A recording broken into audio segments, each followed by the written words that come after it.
I'm going to talk about these three thematic areas: the planning, the design, the developing of the competency-based curriculum. I would like to start quickly with the planning process.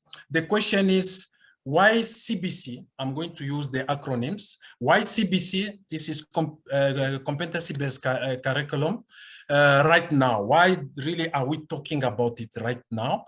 And what may be the problem? Okay, so based on a survey, Africa 19 Hub, they realized that the implementation, the development of competency-based curriculum is a challenge across the 18 countries in the hub. So that's why we, ICBA, in collaboration with GPE and other partners, made a decision to come up with this kind of intervention in the community of practice framework. Of course, what we are going to do with you is not a lecture, is not a training. This is about exchanging information, and in the process will be learning, including the facilitators. We need to understand what is happening in the different 18 countries so that we can also work out some interventions within ACA. So what's the solution for this problem, which everyone has seen about memorization of facts to pass exams, but without the ability to use the acquired knowledge to solve problems at hand. So the way of fixing this problem is to introduce the competence way of learning for our students, which is based on three main aspects: knowledge, skills, and ability.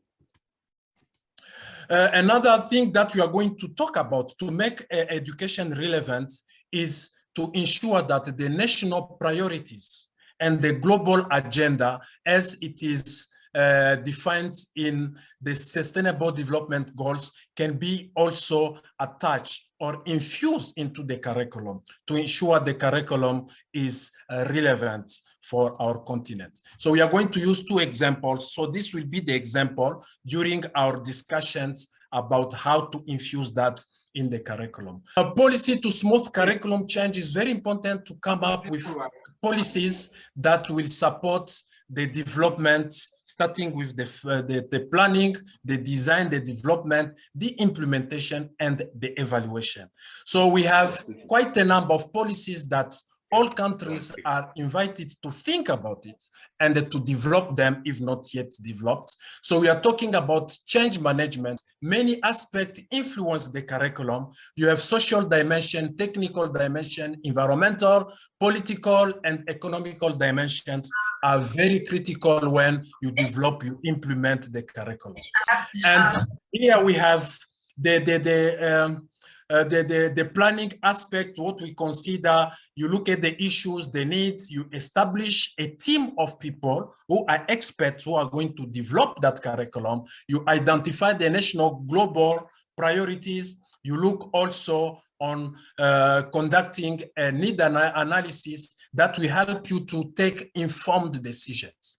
So we don't decide based on the assumptions. So regarding the curriculum-based, competency-based curriculum design, here we are going to talk about some models. Here we have a competency outcome performance assessments named a COPA models, but we have many models where this aspect may be considered.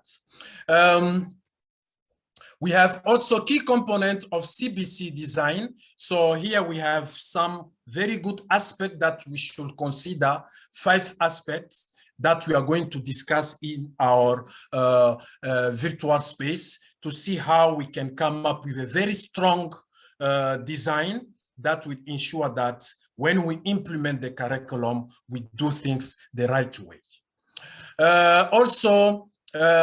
We have the establishment of assessment modalities. This is a very important aspect because we are saying this, assessment drives learning, not the other way. Learning is not driving assessment, but assessment is the one driving learning. And whatever we are going to do with a competency-based curriculum will be built around the assessment. And when we talk about assessment, we have the two major assessment, formative and summative. So we'll go in details in another webinar that will come during week 3.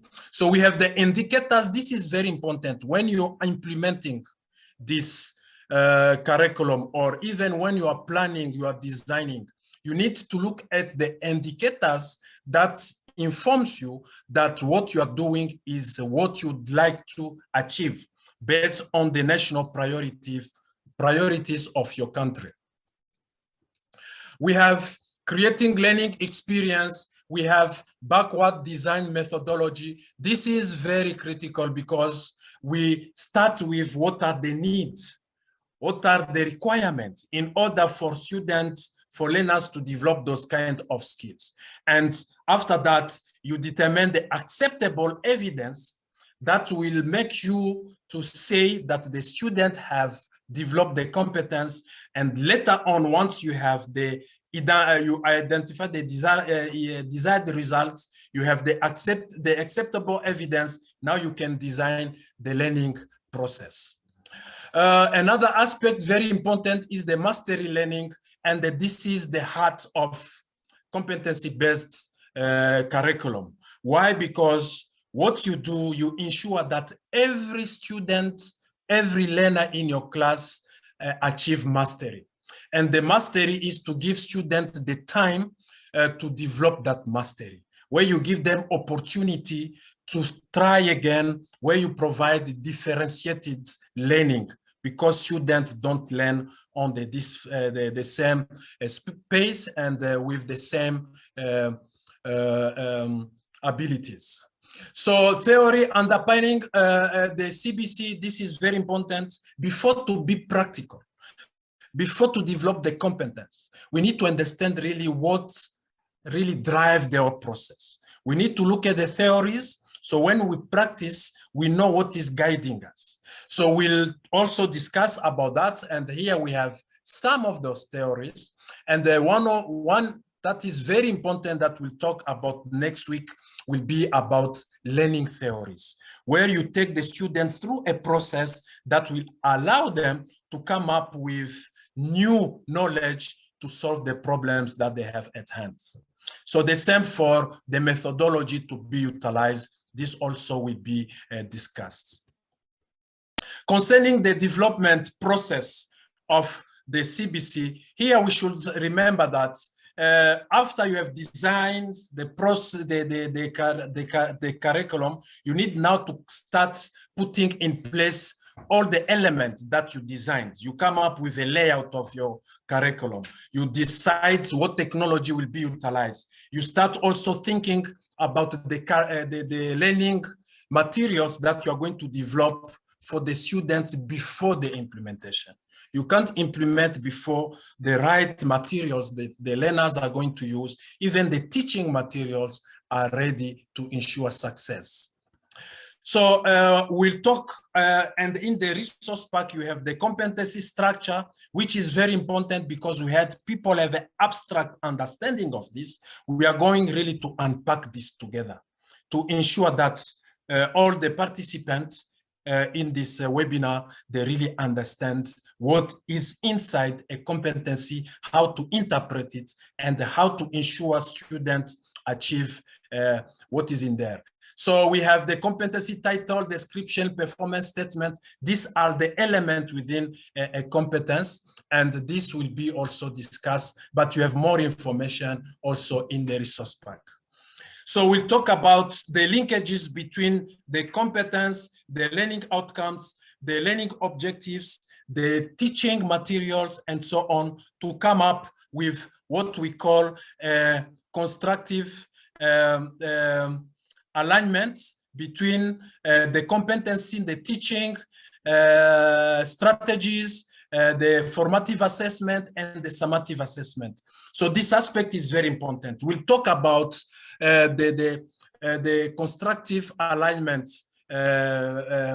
framework that will allow us now to put the linkages between all the elements that will allow us to implement effectively the curriculum that have been developed. And all of these also are linked to the 21st century skills. There will be a special webinar for that aspect, 21st century skills, and this will really help to ensure students reach where they have to be. So the last things in the resource pack is about the inclusive aspect of the curriculum, of the orientation of this education, which is based on competency. We need to make sure that all students may benefit from this kind of education, including the students, the learners with special needs.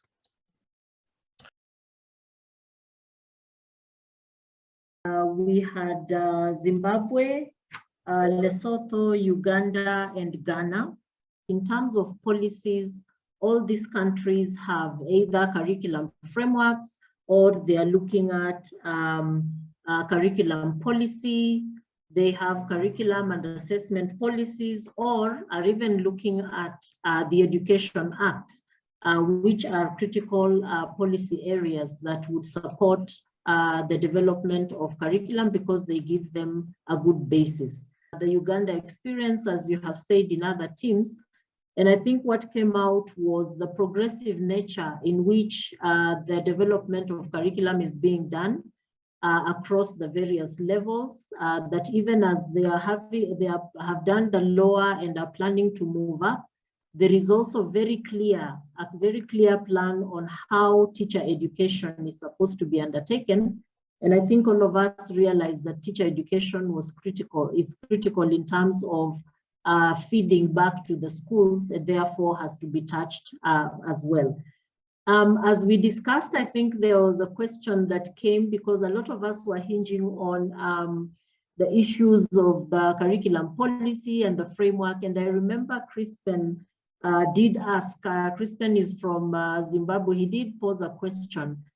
Does it mean that the curriculum framework is good enough in terms of policy, and what else do we need? And I think this is a question that we will carry forward to our discussion forum on Kopano, just unpacking what are the different policies and what impact they do have on the development of the competency-based curriculum.